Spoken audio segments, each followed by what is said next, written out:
The chair creaked in the dim parlor. No one touched it. No wind stirred the curtains. Still it rocked, steady and patient, the way it had in the old woman's final days. Little Clara sat curled in it, her thin legs pulled up against her dress, her hair damp against her cheek. Her eyes stayed fixed forward. The room smelled of wood smoke and mothballs, the aftertaste of a life lived too long in silence. "Clara," her mother said, voice firm but tired, "get out of there now." The girl didn't move. "You hear me?" Clara's head tilted slightly as though listening to something else. Her uncle, Sheriff Dalton, leaned against the doorway with arms crossed. "Let her sit. Ain't hurting anybody." "It's not right," the mother whispered. "It's a chair," Dalton said. "A piece of wood. Nothing more." The mother stepped closer, reaching for Clara's arm. The girl jerked away. "Don't touch me." The room fell silent. Only the creak of the chair broke it. Back and forth, back and forth. Dalton's jaw tightened. "You don't speak that way to your mama." Clara didn't look at him. "She told me not to leave." The mother froze. "Who told you that?" "The lady," Clara said softly. The sheriff shifted. "What lady?" Clara's gaze never broke from the empty wall. "Grandma. She said she'll be back when the bell rings." The mother's face drained of color. "Clara!" Her voice cracked. "Don't say that." Dalton chuckled, though it sounded forced. "Kids repeat things. Don't mean nothing." But Clara only rocked, her hand gripping the chair's arm like it might drift away. The mother crouched low. "Honey, Grandma's gone. She's not coming back." "You know that." Clara's lips pressed tight. "That's what you think." Dalton rubbed his temple. "Hell, Margaret, she's just a child. Stop feeding it." "I didn't feed it. She said it herself." "Then let it go. Chair's just a damn chair." The chair creaked again, sharper this time, as though it disagreed. The mother stood, her hands shaking. "You hear that? You hear how it sounds?" "Sounds like wood," Dalton said. "Number, it sounds alive." Dalton's stare hardened. "Margaret, you're tired. You need rest." "I'm not tired." Clara laughed suddenly, a thin sound that didn't match her small body. "She's walking. She's almost here." The mother stumbled back. "Stop it, Clara. Don't you dare." "Margaret," Dalton warned, but Clara only kept rocking, her eyes wide, unblinking. The mother pressed a hand to her chest. "Why is she saying this?" Dalton shifted uneasily, but his tone stayed flat. "She's making it up. Kids do that." The mother turned on him. "She doesn't make things up. She listens. She remembers." Clara's whisper floated. "She'll be back when the bell rings." Dalton's face stiffened. The mother caught it. "You know something. Drop it. You know." "I said drop it." The chair rocked louder, as though grinding against the floorboards. Clara swayed with it, calm, serene. "You'll see." The mother's throat tightened. "Dalton, tell me." He shook his head. "Ain't nothing to tell." "You're lying." Dalton stepped forward, lowering his voice. "You think I'm going to stand here and argue about ghost stories? About a damn chair?" The mother pointed at Clara. "That's not a story. That's my daughter speaking words she never heard before. Words from your side of the family." Dalton's eyes narrowed. "Careful." "I'm not careful anymore." The chair kept moving, steady as a heartbeat. Dalton stared at Clara. "Get her out of it." "You try." The mother snapped. Dalton bent down, reaching for the child's arm. Clara's voice cut sharp.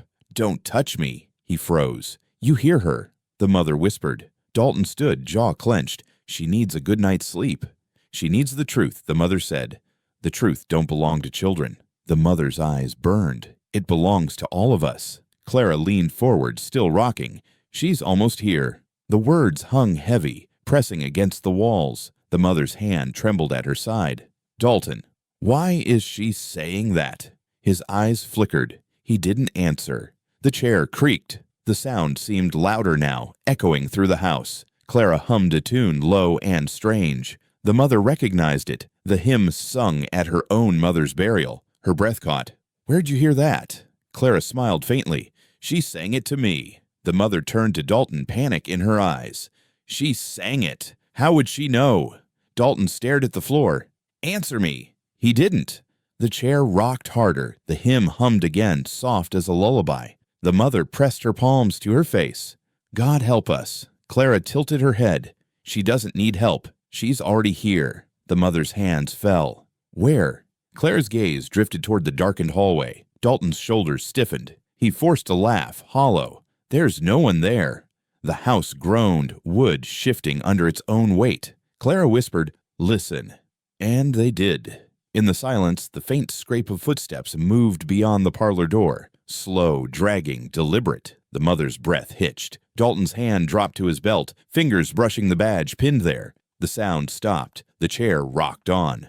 Clara leaned back, her voice calm. She said, "The bell will tell you. Don't be scared." The mother whispered, "I'm already scared." Dalton snapped, "Enough. This ends now." He reached for Clara again, but the chair jolted as though shoved. His hand recoiled. "Dalton!" the mother gasped. Clara's voice rang steady. "Don't fight her. She doesn't like it when men fight her." The sheriff stood frozen, sweat beading his forehead. The chair slowed, but didn't stop. The mother stared at Dalton. "What have you done?" His eyes met hers, dark and unreadable. "Nothing." Clara leaned forward, whispering like a secret. "The bell will ring soon. Then you'll know." The mother felt the air grow colder. The chair kept rocking, steady and sure. The house seemed to breathe with it. No one spoke. The chapter closed with the sound of wood creaking, carrying the rhythm of something older than any of them. The kitchen light hummed faintly above the table. It was the only sound besides the uneven tick of the wall clock. Margaret stood at the stove, her hands pressed flat against the counter, her shoulders tense. Dalton sat at the table with his badge glinting under the dim light, a coffee cup untouched in front of him. Clara was still in the chair, dragged all the way from the parlor to the edge of the linoleum floor, rocking slowly as if the wheels of the world moved only for her. "She'll be back when the bell rings," Clara said again. Margaret's voice came sharp. "Stop it!" Clara kept rocking. "I can't." Dalton grunted. "It's nothing. She's repeating herself. Kids do that." "No," Margaret whispered. "She's not repeating. She's remembering." Dalton's eyes narrowed. "Don't start." Margaret spun, her voice breaking. "You heard her. That phrase. Where did she get it?" Clara's eyes stayed on the dark hallway beyond the kitchen door. "She whispered it to me last night. She said not to be scared." Margaret's stomach turned. "Who?" Clara smiled faintly. "Grandma." Dalton leaned forward. "Your grandma's dead, Clara." Clara didn't blink. "Not all the way." The chair creaked again. Margaret covered her mouth, shaking her head. Dalton's tone grew sharp. "Margaret, pull yourself together. You're letting a child's nonsense rattle you." Margaret's eyes flashed. "Nonsense? You think I don't know those words? You think I never heard them before?" Dalton stiffened. "Doesn't matter what you think you heard." "I heard them as a girl," she said. "Your father said them. He said them the night Mama broke her wrist on the porch. He said, 'Don't cry. She'll be back when the bell rings.'" Dalton's jaw locked. "You don't know what you're talking about." Clara rocked harder, humming under her breath. Margaret's hand trembled as she pointed at Dalton. "You do know. You know exactly what that means." "Enough. You cover it like he covered it." Dalton slammed his hand on the table. The cup rattled. "I said enough." Clara's humming stopped. She looked at Dalton with cold eyes no child should have. "You're scared too." The words silenced the room. Dalton's face flushed. "Go to bed." "No." "You don't tell me no." Clara tilted her head. "She doesn't like when men shout." Margaret stepped in between them, her voice low. Dalton listened to her. He shook his head. "I'm not playing into this." Margaret leaned close, her voice trembling. "You remember the bell, don't you? You know why it matters." Dalton's breath grew uneven. "Leave it alone." "I can't. You'll ruin this family if you dig it up." "It's already ruined," she snapped. Clara whispered, almost singing, "She'll be back when the bell rings." The clock ticked louder, each second stretching long. Margaret turned on her brother. "Tell me what he did. Tell me what your father did." Dalton's hand curled into a fist. "You think you want the truth, but you don't." "I already know the truth," Margaret said. "I just want to hear you say it." He stood suddenly, his chair scraping across the floor. "You don't know a damn thing." Clara's rocking slowed. She looked straight at him. "The ground told me." Dalton stared at her, his voice cracking. "What did you say?" "The ground told me. Out back, where the grass doesn't grow." Margaret's knees weakened. She clutched the counter. "God." Dalton's face went white. "Clara, stop talking. She whispers to me at night. She said she was waiting for the bell." Margaret's voice rose. "What bell, Dalton?" "Which bell?" His eyes darted to the window where the church steeple cut black against the night sky. It doesn't ring anymore." "But it did," Margaret said, "on the night she died." Dalton turned away. Clara rocked once more, slow, steady. "She's almost here." Margaret stepped forward, tears burning her eyes. "How long have you known?" Dalton said nothing. "Tell me." Dalton slammed his fist against the wall. The light bulb rattled. "It's not for you to carry." Margaret's voice hardened. "It was never yours to hide," Clara whispered. "She said the sheriff can't bury her twice." Dalton's hand fell from the wall. He looked broken, smaller than she'd ever seen him. Margaret's breath shook. "The curse. It's real." Dalton muttered, almost to himself. "It's not a curse. It's justice." Margaret froze. "What?" Dalton closed his eyes. She warned him. He didn't listen. "Who?" "Our father." Margaret's chest tightened. "What did he do?" Dalton's voice cracked like dry wood. "Something you don't want to picture." The room spun. Margaret grabbed the table. "Tell me." Dalton looked at Clara, still rocking, still calm. "She already knows." Clara smiled faintly. "I saw it." Dalton stepped forward, desperate. "She's just a child, Margaret. Don't believe it." Margaret's eyes burned. "You don't get to tell me what to believe." The chair creaked louder, echoing in the small kitchen. Clara whispered again, steady, unwavering. "She'll be back when the bell rings." Dalton's face was pale. His badge caught the light, trembling with his breath. Margaret's voice lowered, steady with anger. "If the bell rings, Dalton, I'll let her in. I won't turn her away like you did." "You don't know what she'll bring." "I don't care." Dalton's eyes darkened. "You will." The clock ticked. The chair rocked. The silence pressed down heavy. Margaret's hand curled tight against the counter. "If you're hiding something, it ends tonight." Dalton whispered, "Pray the bell stays quiet." Clara leaned forward, her voice soft, certain. "It won't." The three of them stood in the kitchen, each trapped by what they feared most, the child's voice, the mother's dread, the sheriff's silence, and above it all, the faint image of a church steeple waiting for its bell to wake. The house was quiet, too quiet for a place that had just heard shouting. The kitchen light buzzed faintly, casting a weak glow over the table. Clara sat still in the rocking chair at the doorway, eyes half closed, as though listening to something no one else could hear. Margaret stood against the counter, her palms flat, her breath shallow. Dalton remained at the table, staring at his untouched coffee, the steam long gone. The chair rocked once, twice, then slowed. The sound carried through the house, dry wood against old boards. Margaret whispered, "You hear it." Dalton shook his head. "It's nothing. It never stops." He sipped his coffee, though his hand trembled. "Furniture creaks, houses settle, that's all." Clara opened her eyes. "She's walking the hallway." Margaret flinched. Dalton snapped, "Quiet." Clara leaned back, unbothered. "You're afraid to hear her." "Stop it," Dalton said. Margaret's voice rose. "You can't silence her with orders. You can't silence me either." Dalton slammed the cup down. "I said enough." The clock ticked from the wall, steady and cruel. Margaret stepped closer. "Why won't you speak it? Why won't you admit what we both know?" Dalton stared at the table. "Because it's not for us. It was always for us. It was left in this house, in that chair, in her grave out back. You can't wash your hands of it." Dalton's mouth tightened. "I carry enough already." "Then say it," Margaret demanded. Dalton looked at her, his eyes cold. "There's nothing to say." Clara rocked again, her voice low. "The bell will wake her." Margaret whispered, "God help us." Dalton's fist struck the table. "No God here. Just wood and dirt and memory." Margaret's voice shook.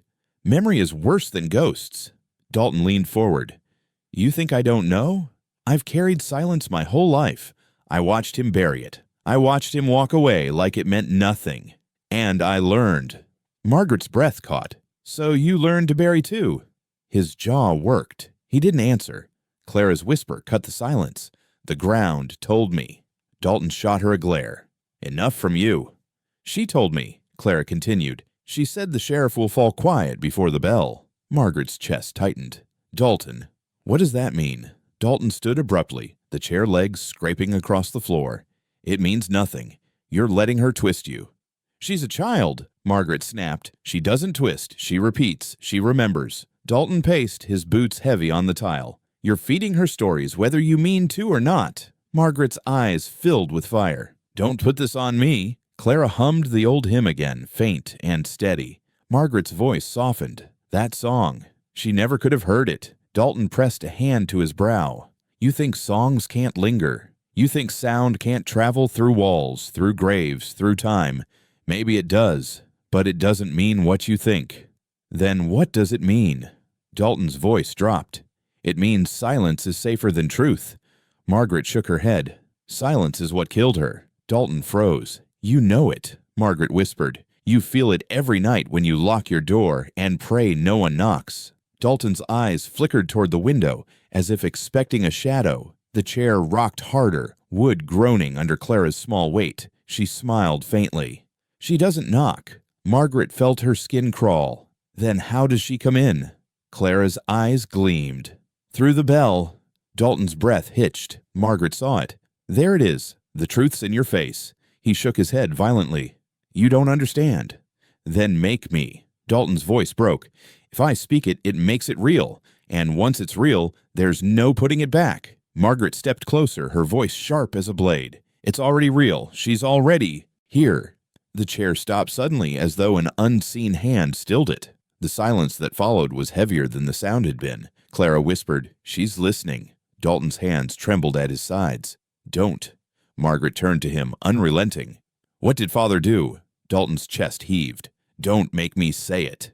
You will. You owe me. You owe her. His eyes filled with something raw, something he had buried too deep.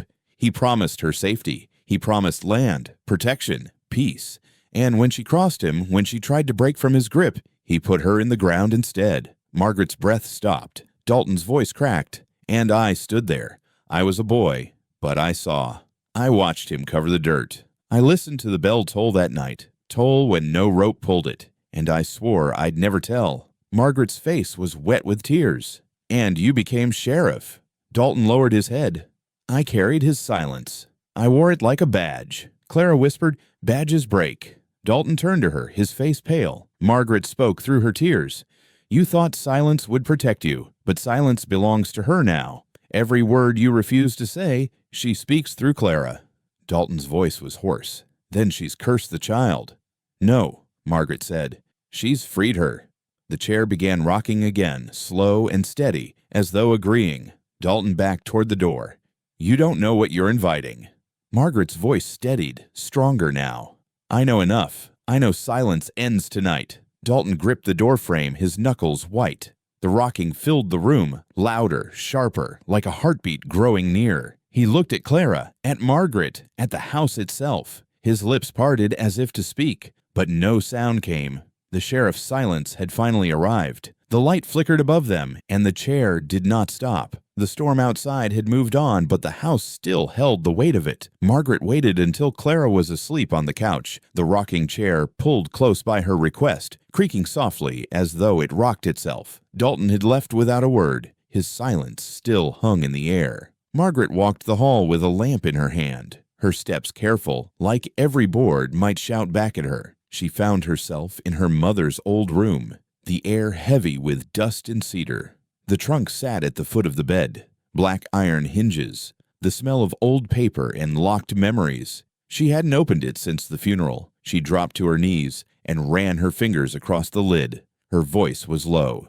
If there's truth here, show me. The lock was rusted but gave way with a twist of an old key from her pocket. The lid groaned. She lifted it and found folded quilts, lace yellowed with time, a Bible with its spine cracked. Beneath the quilts lay a bundle of letters tied with thin ribbon. The paper was brittle. Ink bled into the fibers like bruises. Margaret lifted them carefully, her hands trembling. The first letter was dated 40 years back. The handwriting was sharp, controlled. She read aloud in a whisper. Property to be transferred. Family rights secured. No claim by widow or child. Her chest tightened. Widow or child. The second letter was shorter, almost cruel in its economy. She is handled. Bell tolled. No record to remain. Margaret's stomach twisted. She dropped the letter on the bedspread, breathing hard. She whispered, God help us. They put it in writing. Behind her, the floor creaked. Clara's small voice floated. What are you reading, Mama? Margaret turned, startled. You should be asleep.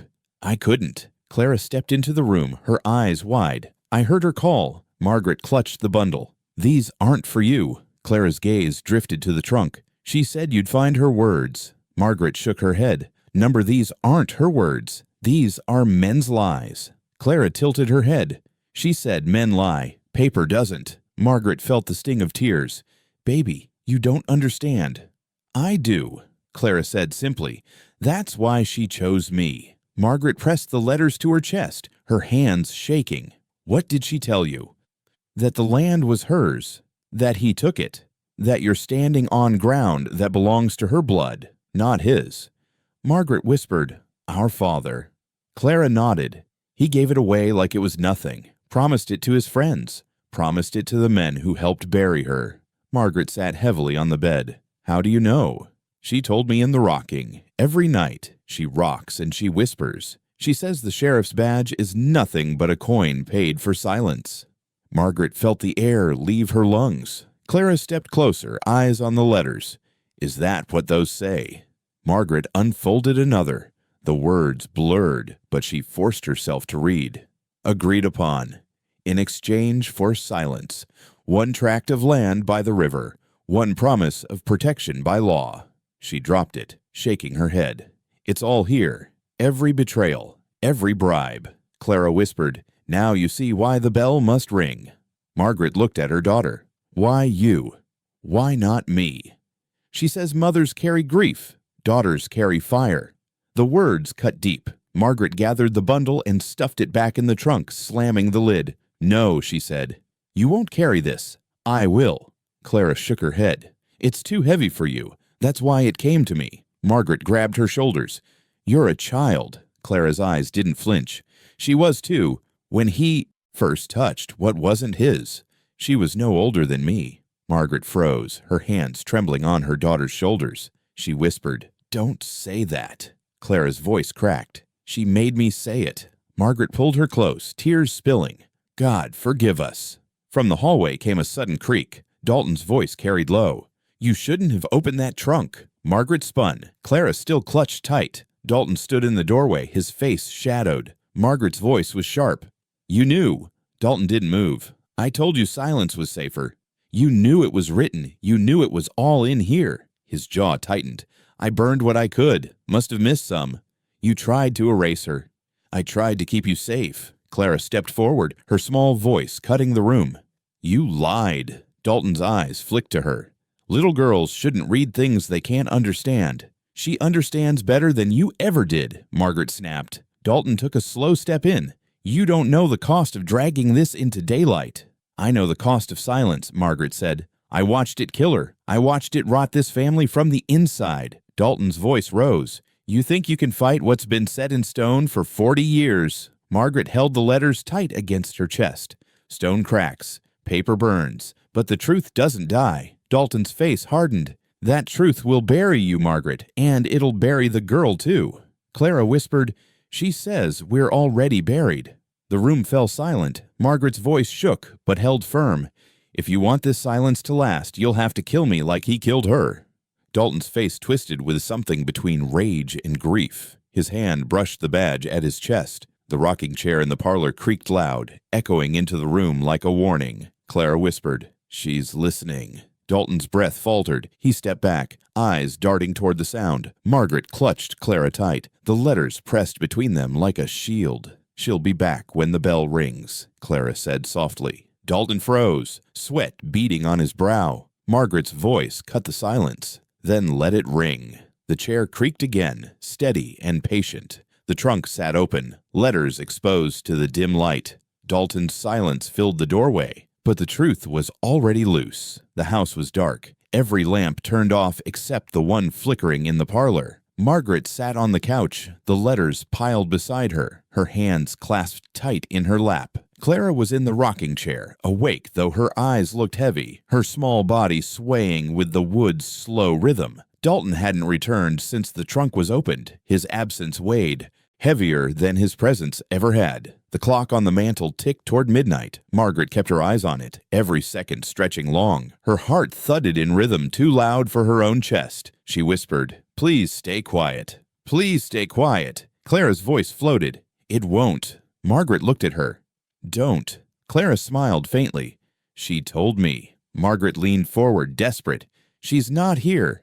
She is. The chair creaked. The clock hands kissed 12. The sound tore through the night. Deep, heavy, impossible. The church bell. It rang once, then again. The echo rolling across the fields and into the walls of the house. Margaret's breath caught. Number no, no, no. Clara clapped her hands, laughing. She's walking home. Margaret shot up, grabbing her daughter's shoulders. Stop saying that. Clara giggled, leaning into the rocking. She's coming through the fields. She said she misses the porch. Margaret shook her. You don't know what you're saying. Yes, I do.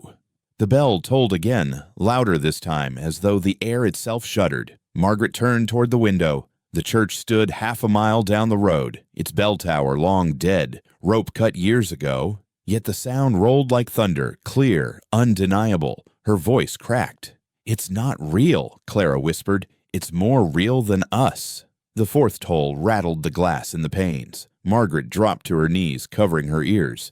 Make it stop. Clara leaned back, her eyes half closed in bliss. She says she can see the house. Margaret stared at her. Who is she? Clara's answer was simple. Grandma. Margaret shook her head, choking on tears. That's not her. That's something else. Clara's tone sharpened. Don't call her something else. She's ours. The fifth toll shook the walls. The letters on the table slid to the floor. Margaret scrambled to gather them, her hands trembling. Clara laughed again, softer this time. She says not to hide them. She already knows what's inside. Margaret held the bundle to her chest. They don't belong to her. Yes, they do. They were written about her. Every word was her blood. The sixth toll groaned through the night. Margaret's tears fell hot on the paper. She whispered, What does she want from us? Clara's rocking slowed. To be remembered, to be heard, to come home. Margaret looked toward the dark hallway, the shadows deepening with each toll. She whispered, I can't face her. Clara tilted her head. You don't have to. I will. The seventh toll cracked through the air, rattling the dishes in the cabinets. Margaret shouted, She was buried. She was put in the ground. Clara's small voice was steady. The ground doesn't hold her. The eighth toll came, long and merciless. Margaret pressed her forehead to the floor. Why now? Why tonight? Clara answered calmly. Because you opened the trunk. Because you read the words. You called her. Margaret's voice broke. I didn't mean to. She doesn't care. She's been waiting for someone to listen. The ninth toll carried across the night like a scream. Margaret clutched Clara's dress. Please stop rocking. Please stop. Clara's voice grew colder. I can't stop. She's moving my hands. Margaret jerked back, staring at her child. Don't say that. It's true. The 10th toll boomed. The lamp flickered and went out, plunging the room into near dark. Only the weak glow from the moon through the window remained. Clara whispered, She's at the gate. Margaret crawled to the window, pulling herself up. She saw nothing but the empty field. There's no one. Clara's voice rose. She says don't lie to me. The 11th toll shook the foundation. Margaret screamed, Leave us alone. Clara laughed, but tears streaked her face. She says she'll never leave. This is her house. The 12th toll rang long, stretching into silence that pressed against every corner of the parlor. The chair rocked harder once, then slowed, then stopped. Margaret's breath heaved. Is it over? Clara's eyes met hers, steady, unblinking. It's just begun. The silence that followed was heavier than the bell itself. Margaret crawled to her daughter, cupping her face. Clara, look at me. Just you, not her. You. Clara blinked, her lips trembling. I can't. She's already inside. Margaret's heart broke. She pulled her daughter close, clutching her tight against her chest. Then I'll keep you. No matter what comes through that door, I'll keep you. Clara whispered against her shoulder. She doesn't want to take me. She wants to sit in the chair. Margaret froze, her arms stiff around her daughter. What? She wants her seat back. Margaret turned slowly toward the parlor doorway. The rocking chair sat still, perfectly empty, waiting. Her voice cracked. No. Clara pulled away, her small hand pointing. Yes. Margaret backed toward the wall, clutching her daughter again. The house felt alive, the air thick, the silence pressing harder with every breath. Margaret whispered, If she sits, what happens to us? Clara answered with certainty. You'll see. The room stayed still. The bell no longer sounding, but the echo of its toll hung in the air like chains. Margaret pressed her face into her daughter's hair, her tears soaking it. She could not bring herself to look at the chair again. The midnight bell had rung, and the house would never be the same. The night was heavy, the kind that pressed on the skin. The bell had gone quiet, but its echo lingered in Margaret's ears. She clutched Clara's hand as they stepped outside, the grass wet with dew. Dalton trailed behind, his boots dragging, his silence thicker than the dark itself. Clara led them without hesitation, her small body steady, as though she had walked the path 100 times before. They crossed the pasture, the moon pale above them. Margaret whispered, "Where are we going?" Clara answered simply, "Where she sleeps." Dalton muttered, "She doesn't know." Clara didn't turn. "Yes, I do." Margaret stopped, her breath short.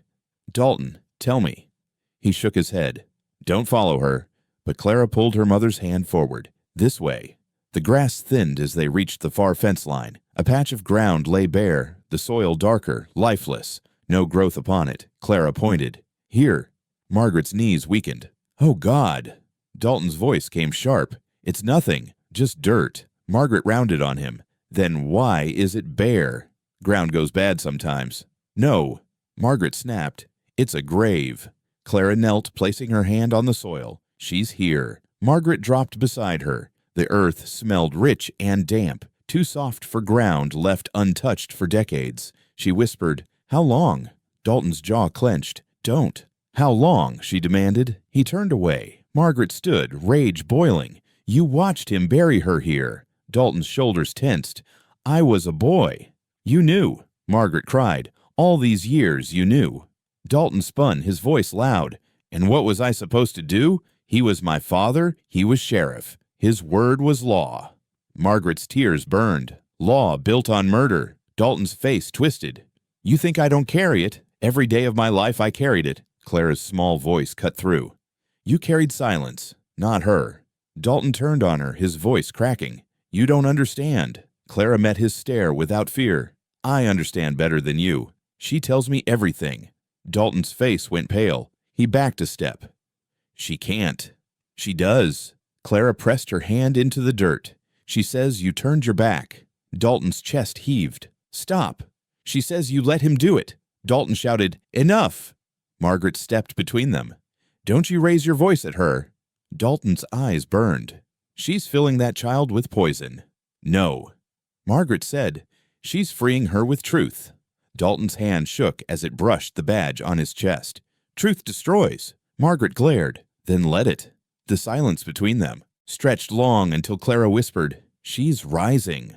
Margaret looked at her daughter. "What do you mean?" Clara's eyes stayed on the soil. "She says she feels the air. She wants to stand again." Dalton staggered back. "Don't you dare." Margaret whispered, "Is it real?" Dalton snapped, "It's memory. That's all. The mind plays tricks." "No," Margaret said coldly. "The grave doesn't lie." Dalton's hand curled into a fist. "You'll tear this family apart." "It was already torn," Margaret spat. "The night he put her here." Dalton stepped closer, his voice low, dangerous. "You don't know what you're saying." "I know enough." His fist struck the fence post, splintering wood. Margaret flinched but didn't move back. "You'll ruin us," Dalton growled. Margaret's voice sharpened. "We were ruined the moment he chose land over blood." Clara whispered, "She says the badge is a lie." Dalton turned on her, his voice ragged. "Shut your mouth." Margaret shoved him hard in the chest. "Don't you touch her." Dalton stumbled, rage flashing in his eyes. "She's cursing us." Margaret shouted, "She's telling the truth you buried." Dalton's breath came heavy. "Truth won't bring her back." Clara's voice was soft but steady. "Yes, it will." Margaret froze, staring at the soil. "Clara." Clara looked up, her eyes shining. "She says she's walking." Dalton's face drained of color. He staggered back again, shaking his head. "No." Margaret's tears spilled. "Yes." Dalton pointed at the ground. "You dig it up. You damn us all." Margaret's voice shook with fury. "We're already damned." The chair creaked faintly from the house, though none of them touched it. The sound carried across the pasture, thin but clear. Clara whispered, "She's waiting." Dalton shouted, "Stop it!" "Stop speaking her words." Margaret snapped, "They're not hers. They're ours. You just never had the courage to say them." Dalton's fist rose as if to strike, but he stopped, his arm trembling mid-air. Margaret stared at him, unflinching. "Do it," she hissed. "Be the man your father was." Dalton's arm dropped. His eyes glistened with something raw, something he couldn't swallow. Clara stood, brushing soil from her dress. "She says the bell will toll again, and when it does, you'll answer for both of you." Dalton shook his head violently. "I won't." "You will," Clara said. Margaret whispered, "Yes, you will." The night grew still, the pasture silent except for the faint creak echoing from the parlor. Margaret clutched her daughter's hand, her gaze fixed on the bare patch of earth.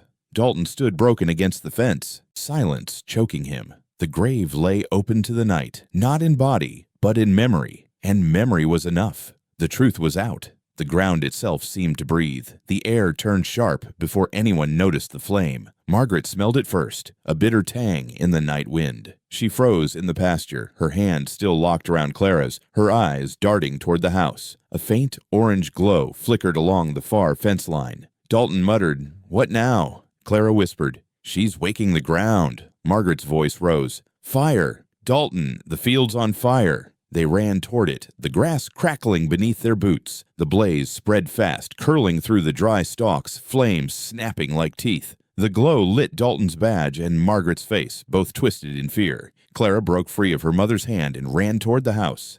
"Clara!" Margaret shouted, but the girl's small figure darted inside, her white dress catching the glow. Margaret followed, coughing in the smoke that was already seeping through the windows. The parlor was lit by firelight streaming through the glass. The rocking chair creaked in the center of the room. Clara sat in it, calm, unbothered, her eyes reflecting the blaze outside. Margaret grabbed her shoulders. "We have to go." Clara shook her head. "She says we stay." Dalton stumbled in behind them, sweat running down his temple. "Get her out of that chair, Margaret. The field's burning fast." Margaret tugged at Clara. "Please." Clara's hands clung to the armrests. "She told me to wait. She says fire cleans," Dalton barked. "This isn't cleansing. It's death." Clara looked at him with eyes too old for her face. "You'd know about death." Dalton flinched. The window glass shivered from the heat. Margaret coughed, her throat raw. "Dalton, we can't waste time. Help me." He reached forward, but Clara's voice cut sharp. "Don't touch me." The chair rocked harder. Dalton stepped back as though struck. "God Almighty." Clara's voice softened. "She says the fire isn't here to kill. It's here to reveal." Margaret's eyes burned with tears and smoke. "Reveal what?" Clara's gaze flicked to Dalton. "Him." Dalton cursed under his breath. "Don't listen." Margaret spun on him. Every word out of her mouth has come true. Dalton's face twisted. "You think flames are justice? You think ashes will put her back in this world?" Margaret shouted. "No." But silence won't either. The fire roared outside, the walls glowing red. Clara rocked slowly, her small hands calm on the arms of the chair. "She says this house is a coffin," Clara whispered. Margaret gripped the back of the chair. "Then we'll break it open." Dalton's voice hardened. "You'll burn us all alive." Margaret snapped. "Better fire than lies." Dalton slammed a fist against the wall. "You don't know what you're saying." Clara laughed softly, an eerie sound in the smoke. "She says he does. He knows exactly what he's saying." Margaret turned on him. Tell me what you've hidden." Dalton's face was wet with sweat, his eyes wild. "If I speak it, she'll come. You think you want that, but you don't." Clara leaned forward, whispering. "She's already here." The house groaned, beams shifting. Margaret coughed, pulling Clara tighter. "We can't stay." Clara's voice was steady. "She says we can't run." Dalton yanked the curtain back. The blaze spread across the field, closing in on the yard. His voice cracked. "It's too late." Margaret pressed Clara's head to her chest. "God help us." Clara's muffled voice came firm. "God didn't bury her. He did." Dalton spun, rage spilling out. "Enough!" Margaret's voice sliced through the smoke. "You'll silence her the way he silenced her. You'll bury another." Dalton's breath came ragged. His hand brushed the butt of his pistol. Margaret stepped in front of Clara. "Do it then. Finish what he started. Prove you're your father's son." Dalton's hand trembled on the grip. His face broke, eyes wet. He dropped it. "I never wanted this." Clara's rocking slowed. "She says it doesn't matter what you wanted. It matters what you did." Dalton's knees buckled. He collapsed against the wall. I carried his silence. That's all I ever did. Margaret glared, and silence is the loudest crime of all. The window cracked, heat pouring through. The fire licked the edge of the porch. Clara's eyes glowed in the light. She's at the door. Dalton's head jerked up. No. Margaret's voice trembled. Yes. The front door creaked. No hand touched it, but the hinges groaned, the wood straining. Smoke poured thicker into the parlor. Clara whispered, "She says the fire is not your enemy. It's hers." Margaret whispered back, "Then let it take her justice." Dalton shouted, "This will destroy us." Margaret's face was set hard. Maybe destruction is the only cure. The door cracked open an inch, smoke whirling inward. The rocking chair shuddered under Clara. She smiled faintly. "She's almost home." Margaret grabbed her daughter, pulling her close. "If she comes, she'll face me first." Dalton buried his face in his hands. "Lord, forgive us." The flames climbed the porch posts, bright and merciless. The rocking chair creaked louder, as if two bodies sat in it now instead of one. Margaret's chest heaved. "The curse isn't memory, it's justice. You hear me, Dalton? Justice." He lifted his face. "Broken. And it burns." The house groaned again. The chair rocked, the fire hissed, and the door edged wider. Margaret clutched Clara tight, her eyes fixed on the flame-lit threshold. She whispered, "Then let it in."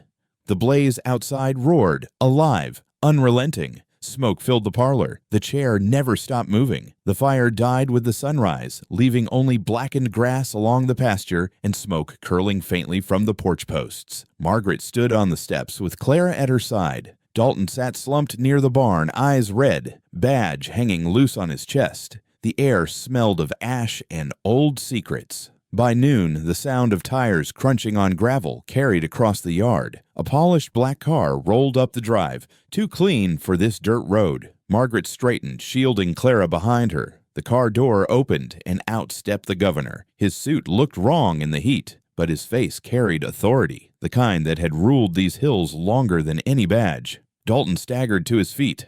"Governor?" The man's eyes swept the charred field, then the porch, then the house. He shook his head slowly. "What in God's name happened here?" Dalton stammered. "Just a fire. Contained now." The governor's gaze cut to Margaret. "That so?" Her voice was flat. "Fires don't start themselves." The governor narrowed his eyes. "I came because word reached me about midnight bells ringing, bells that haven't rung in 20 years. Care to explain?" Dalton swallowed hard. "Stories, nothing more." The governor stepped closer, lowering his voice. "Stories travel. Stories turn into questions. Questions dig up graves best left alone." Margaret's hand tightened on Clara's shoulder. "Graves don't stay quiet forever." The governor studied her, then gave a thin smile. "You must be Margaret. I knew your mother well." Her eyes burned. "You knew her, and you let her die." Dalton hissed, "Margaret!" But she stepped forward. "Don't hush me. Not anymore." The governor's expression hardened. "Careful, girl. You don't know the weight of the words you're throwing." Margaret's voice cracked but held. "I know enough. I've seen the letters." For the first time, the governor's face shifted. "What letters?" Dalton looked panicked. "She's bluffing." Margaret pulled the bundle from her apron pocket, the edges charred from the night. "These." The governor's jaw clenched. He didn't reach for them. "You shouldn't have touched that trunk. You shouldn't have written them." The silence that followed pressed heavy. Clara tugged Margaret's sleeve and whispered, "He's scared of the chair." Margaret looked at her daughter, then at the parlor behind them. The chair sat in shadow, still rocking faintly, though no one touched it. The governor's eyes flicked toward it, and for a second, his face betrayed fear. Margaret whispered, "She knows you too." The governor turned sharply. "Quiet that child." Clara shook her head. "She says you signed your name. You promised land for silence. You promised blood for peace." The governor's face went white. "Who told her that?" Margaret answered coldly. "The ground. The letters. The bell." Dalton stepped between them, desperate. "Stop this before it goes further." Margaret shoved him aside. "It's already gone further than your silence." The governor pointed at Dalton. "You control this, or I will." Dalton's shoulders sagged. "I can't control it. Not anymore." Margaret's voice rose. "You used him. You used all of us. You think this land belongs to your office, your bloodlines, but it belongs to her." The governor snapped. "She's gone." Clara whispered, "Not yet." The chair in the parlor creaked louder, the sound echoing through the house. The governor's eyes darted toward it again, sweat beading his brow. Margaret stepped closer. "You hear it, don't you? That sound kept you up at night, too. That's why you came here in person. Not for the fire, not for Dalton, for her." The governor's voice faltered. "I came to contain scandal." Margaret's voice was sharp. "You came to beg the dead for silence." The chair rocked harder. Dalton muttered, "God help us." Clara whispered, "She says God isn't listening." "Only she is." The governor turned on the girl, his voice cracking. "Make her stop." Margaret pulled Clara behind her. "You'll not touch her." The governor's composure cracked, anger spilling through. "You think you can burn down legacies with whispers? You think this town runs on truth? It runs on deals. Deals your father struck. Deals I honored. Deals Dalton enforced." Margaret's voice trembled but stayed steady. "And those deals were signed in her blood." The governor's hands shook. "If the bell rings again, everything falls. Families, farms, law itself. You'll drag us all into ruin." Clara's voice rose above the silence. "She says ruin is justice." The governor staggered back as though struck. His eyes locked on the rocking chair, now moving in a steady rhythm. Louder, heavier. Margaret whispered, "You see her, don't you?" The governor shook his head violently. "No." "You do." Dalton's voice cracked. "Governor, we can still put this down. We can bury the papers. We can—" "No," Margaret cut in. "You've buried enough. This ends here." The governor's eyes stayed fixed on the chair. "She won't stop. She never stops." Clara smiled faintly. "Not until the bell tolls." The governor wiped sweat from his brow, his voice breaking. "I should never have signed. I should never have." He trailed off, his body shaking. Margaret pressed forward. "Say it. Say what you bought with her silence." The governor's lips quivered. "Land, power, an election won on the back of a grave. I told your father it would never come back. I told him time erases, but time doesn't. It waits." The rocking grew so loud it drowned his words. Dalton clutched his head, muttering. Margaret stood tall, clutching Clara's hand. "You see," she whispered, "the curse isn't memory, it's justice, and it's coming for every man who thought silence was enough." The governor turned, his polished shoes crunching on the ash of the porch. He fled to his car, slamming the door shut, but the rocking sound followed, echoing in his ears as though the chair sat beside him. Margaret watched the car drive off down the gravel road. She turned to Dalton, who sat shaking on the steps. "He's not the only one afraid." Dalton lifted his head, his voice hollow. "It's bigger than us. Always was." Margaret looked back at the parlor, where the chair rocked in the dim light, waiting. Clara whispered, "She says the bell will ring again." Margaret nodded slowly, her voice heavy. "Then let it." The house settled into silence, broken only by the steady creak of the chair, rocking as though it held every secret the governor had tried to bury. The barn smelled of hay and rusted iron. The fire had left its black edge on the pasture, but the night pressed cool again, heavy with silence. Margaret lingered near the cracked wall, holding Clara close. She had followed the voices without meaning to, pulled by the sound of men talking low in the barn. Inside, the governor stood near the tack wall, his coat off, his white shirt stained at the collar. Dalton faced him across the dirt floor, fists clenched, his badge catching the weak glow of a lantern. The governor's voice carried, sharp and cold. "You've let it go too far." Dalton's reply was tight. "I couldn't stop it." "You were supposed to." "That was the bargain." Dalton spat in the dirt. "Your bargain, not mine." The governor stepped closer. "Don't play dumb. Your father swore his line would hold silence. That was the oath. Blood for land, law for power." Dalton's face twisted. "You think I asked for that oath? I was a boy. I watched him put her in the ground. You and him, both standing there. You think that's silence I wanted to carry?" The governor's tone stayed even. "You carried it anyway." Dalton's voice cracked. "Because you made me. Because this town would have cut my throat if I didn't." From the shadows, Margaret's hand tightened on Clara's shoulder. Her breath shook. She leaned closer to the wall, hearing every word. The governor hissed, "Don't pretend you were powerless. That badge bought you every favor you ever asked for. You wore silence like it was gold." Dalton snapped, "It was a chain." The governor's lips curled. "And you wore it well." Clara's whisper rose against Margaret's ear. "She says they sold her. like cattle. Margaret pressed a finger to her daughter's lips, but her own chest ached. Dalton's voice broke inside the barn. I never wanted her death. I never wanted to see her face in the dirt.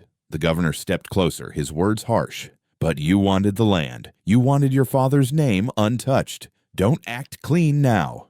Dalton shouted, I never wanted his name. I wanted mine. The governor's hand shot out, grabbing Dalton's collar. Then take it now. Hold this family down before the bell tolls again. Bury the girl. Bury the mother. End it before she ends us.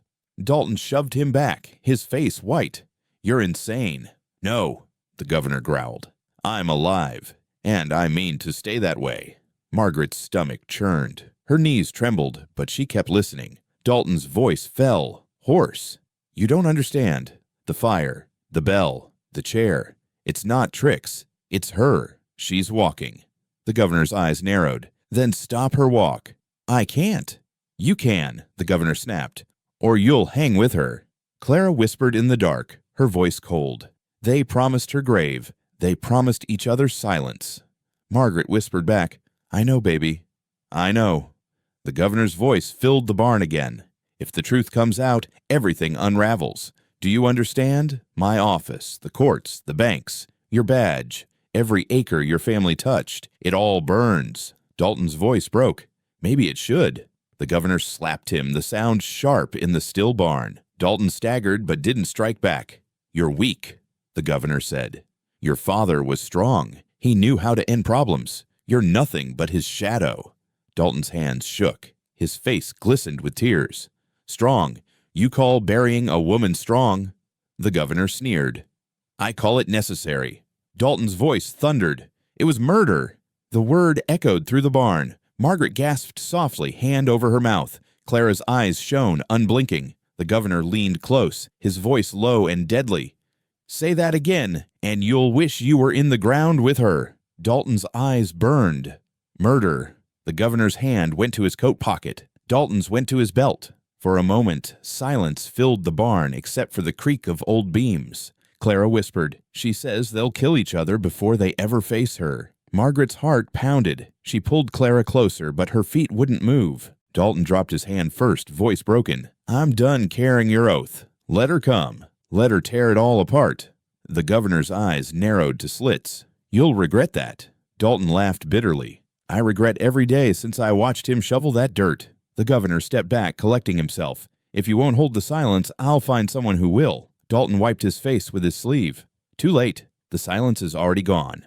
Margaret pulled Clara back from the wall, her body shaking. She had heard enough. But before she could leave, Clara's small voice broke the quiet again. She says one more bell, and the bargain ends. Margaret froze. Dalton's head turned inside the barn. The governor's eyes widened. They had heard her. Dalton called, Margaret? She stepped from the shadows, her face pale but her eyes burning. Yes, Margaret. The governor's face darkened. You were listening. Her voice cut sharp. I heard every word, every deal, every betrayal. You carved your power out of her grave. Dalton looked stricken. Margaret, I tried to... She snapped at him. You tried nothing. You bowed your head. You let him do it. The governor's voice hardened. You don't understand the weight of politics, girl, what it takes to hold a state together. Margaret glared. If a state stands on bones, it deserves to fall. Dalton whispered, She's right. The governor turned on him. Shut your mouth. Dalton shook his head. I'm done shutting it. Clara stepped forward, her eyes locked on the men. She says your time is over. The governor trembled, his gaze darting to the barn doors as though expecting the bell. Margaret's voice followed cold. It will toll again, and when it does, it won't be for her. It'll be for you. The lantern flickered, shadows stretching across the walls. The barn held the weight of their words, heavier than the tools or the hay. The silence that followed was not safety. It was a waiting silence, the kind that comes before a sound that changes everything. The house breathed with the sound of wood moving. The chair in the parlor rocked steady, back and forth, though no one sat in it. Every creak carried through the hall, up the stairs, into every room.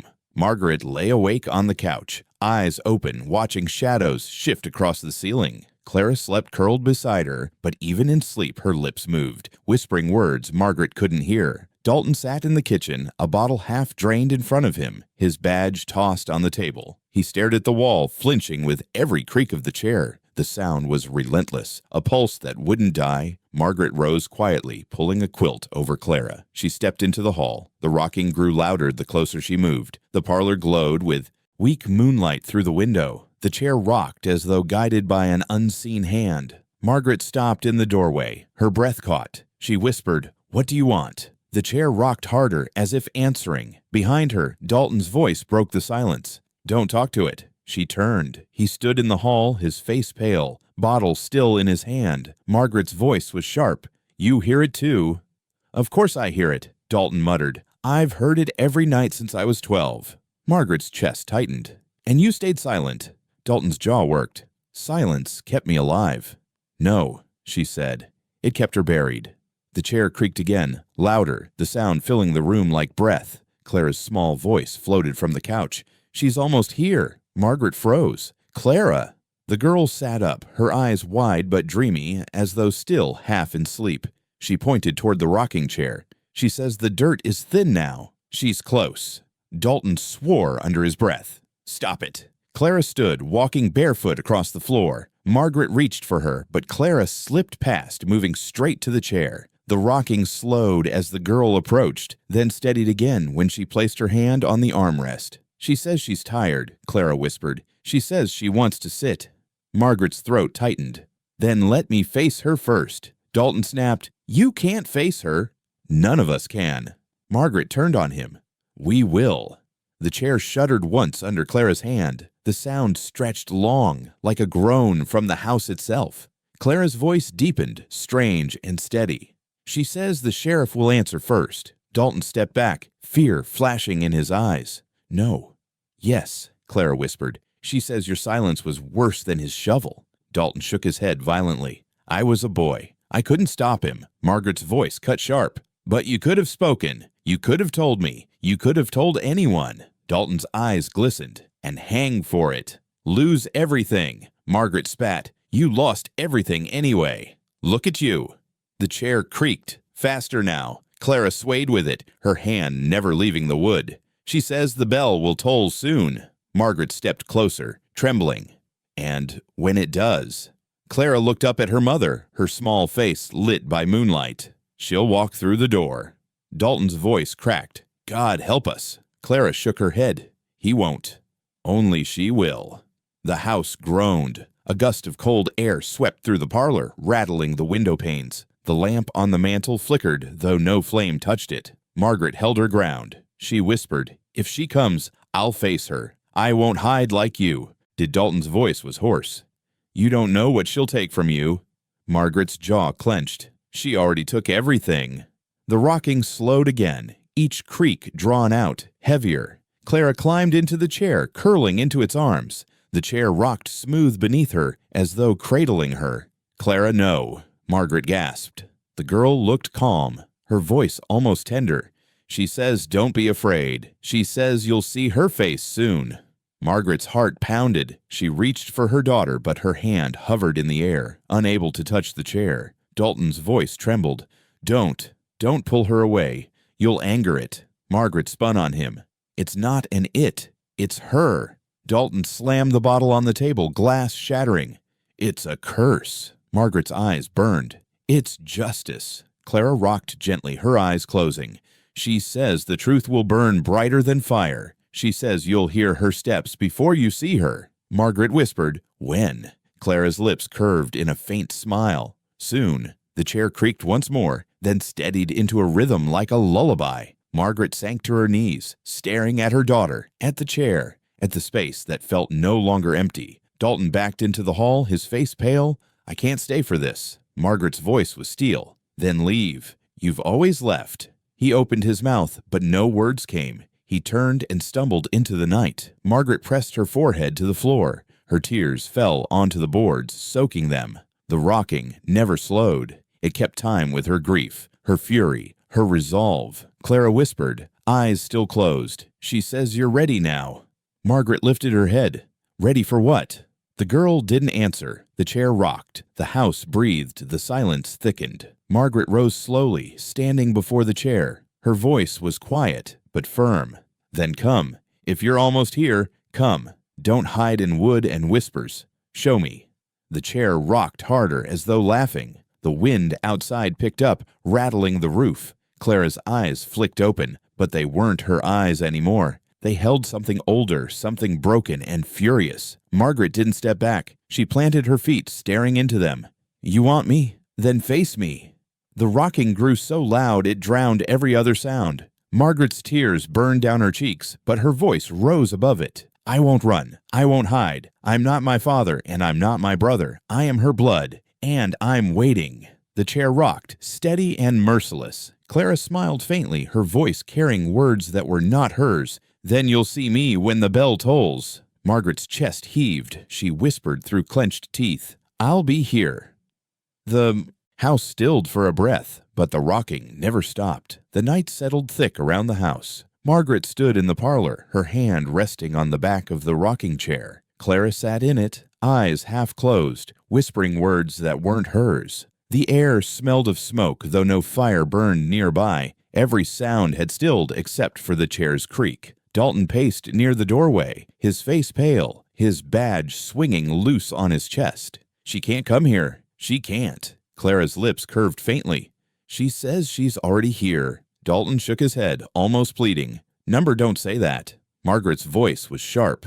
You hear her too. Stop pretending. Dalton snapped. I don't hear nothing. You do, Margaret said.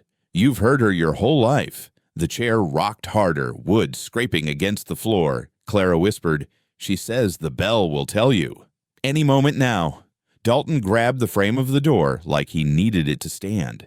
If it rings again, we're finished. Margaret turned on him. Finished was the night you let him bury her. His voice broke. I was a boy. You're a man now, and you still hide. Before Dalton could answer, the bell tolled. A deep, thunderous sound rolled across the hills, shaking the windows, shaking the walls. The sound was not possible, but it filled every room as if the church tower sat on their roof. Clara laughed softly. She's walking.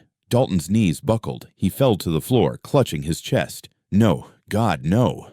Margaret rushed toward him. What's happening? He gasped, his face twisted in pain. She's in me. She's pulling me down, Clara whispered. She says silence finally speaks. Dalton collapsed onto the boards, his breath gone. His badge clattered to the floor beside him. Margaret froze, staring at her brother's body. She whispered, Oh, God. Clara shook her head. Not God. Her.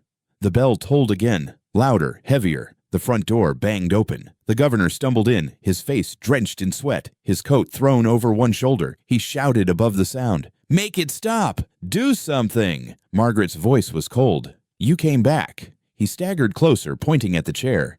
It's her. It's in that chair. Burn it. Destroy it before it's too late. Clara's voice cut sharp. You can't burn her again. The governor's eyes darted toward the child. Shut her mouth. Margaret stepped between them. Don't touch her. The bell tolled again. The house shuddered. Smoke seeped from the cracks in the floorboards, curling up like fingers. The governor backed toward the door, eyes wide. This isn't real. It's real, Margaret said. It's justice. She'll ruin us all. He gasped. She already has. The rocking chair slammed once against the floor, then stilled. The silence after the bell was thicker than the toll itself. Smoke filled the parlor, swirling, shaping, almost human. Margaret held Clara tight, refusing to move back. The governor pressed against the doorframe. I won't face her. I won't. Clara's whisper followed him. She says you'll run like you always do.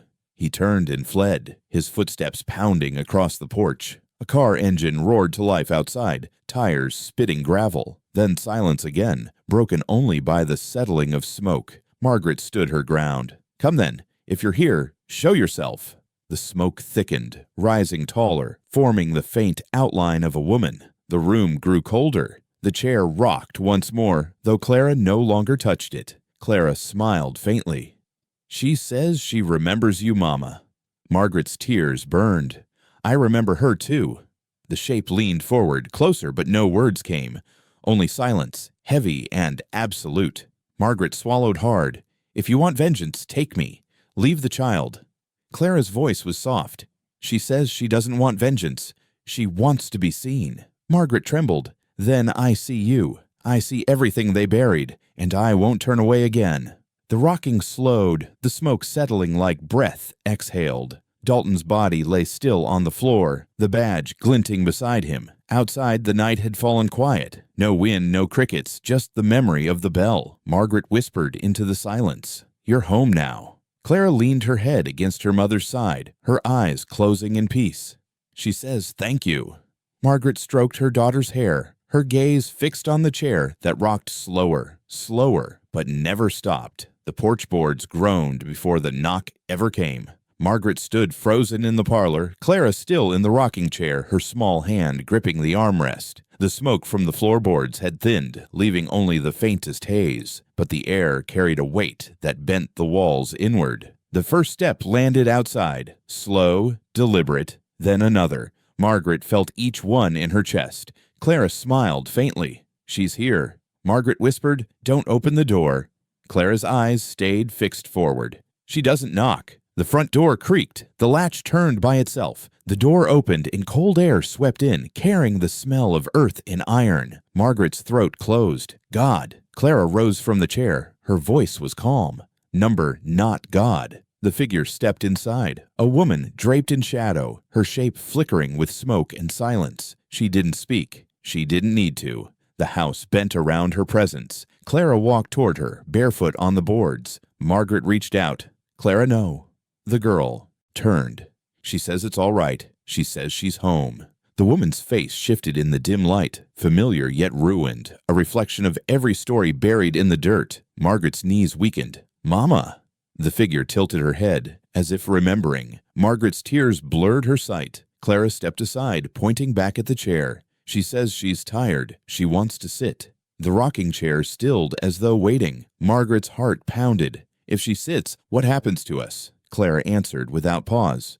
"We live with the truth." Margaret's breath caught. The cost of it settled heavy in her chest. No more silence, no more hiding. Life with wounds open, with the world knowing what men had buried. The figure moved toward the chair, each step scraping against memory. Margaret whispered, "I don't know if I'm strong enough." Clara's voice was soft. "She says you are. That's why she came back." The woman lowered herself into the chair. The wood creaked, but didn't resist. The rocking began again. Slow, steady, eternal. Margaret stared at her, tears burning. "What do you want from me?" The figure raised her head, eyes hollow but certain. Silence answered louder than words. Clara translated in a whisper. "She wants you to remember. She wants you to keep the fire, not the silence." Margaret pressed a hand to her chest. "And if I do?" "She says then you'll carry her, not her grave." The room stilled. The chair rocked. Margaret closed her eyes, breathing deep through the weight. She whispered, "Then I will." "I promise." Clara smiled faintly, her small hand slipping into her mother's. "She says thank you." The woman in the chair leaned back, her form fading slightly into the smoke. The house didn't feel cursed anymore. It felt marked, like a wound that would never heal, but never close either. Margaret pulled Clara close, her voice low and firm. "We'll live with it. All of it. No more silence." The rocking never stopped. The dawn came gray, spreading slow across the charred pasture and into the bones of the house. Margaret sat on the couch, Clara asleep in her arms, the girl's breath soft against her chest. The parlor was still. The rocking chair no longer moved. For the first time in nights, the silence felt whole. No creak, no bell, no whispers from the ground. Only the fragile quiet of morning. Margaret kept her eyes on the chair, waiting for it to stir, but it stayed still. Shadowed in the corner, Dalton's body lay near the kitchen door, his face calm now, his badge glinting faintly in the new light. Margaret had covered him with a quilt, the same one her mother had sewn long ago. She whispered, "You carried it too long." Clara stirred, half awake. "Is she gone?" Margaret kissed her hair. "Number she's here, just resting." Clara's eyelids fluttered. "She said you were strong." Margaret's voice broke. "I wasn't. I was just too tired to hide." The girl smiled faintly before slipping back into sleep. Margaret rose carefully, laying Clara down on the couch. She crossed the parlor to the rocking chair. Her hand hovered over it, then pressed against the worn wood. Cold, but no longer trembling. She whispered, "You have your place now. I'll keep it." From outside came no sound of engines, no governor, no law. only birds returning to the blackened field, calling into the morning. Margaret stepped to the window. The horizon glowed faintly, but the land looked changed, scorched, marked, claimed. Behind her, the badge still lay abandoned on the floor where Dalton had dropped it before his heart failed. Margaret bent and picked it up. The metal felt heavy, colder than the chair. She held it in her palm, staring at its tarnished shine. Clara's voice carried softly from the couch. "What will you do with it?" Margaret turned. "It's not mine. It's not his anymore either." Margaret closed her fist around it, her arm trembling. "It belongs to no one now." Clara sat up, hair tangled, eyes clear. "She says justice is heavier than grief." Margaret nodded slowly, tears burning. "She's right." She walked to the door, opened it, and stepped onto the porch. The air smelled of ash and new earth. She knelt by the steps, dug her hand into the dirt, and placed the badge beneath it. Covering it with soil, she pressed down hard. Clara joined her, barefoot, clutching her mother's arm. "Is it finished?" Margaret looked out at the field, at the grave that had waited too long. "Finished isn't the word. It's carried now, by us." Clara leaned against her. "We can carry it." Margaret wrapped an arm around her daughter, holding her close. "Yes, together." They turned back into the house. The chair stood in the parlor, still and waiting, but no longer empty. Margaret didn't fear it anymore. She felt its weight, its presence, but also its peace. She whispered, "Justice in the silence." The morning light filled the house. The rocking never started again.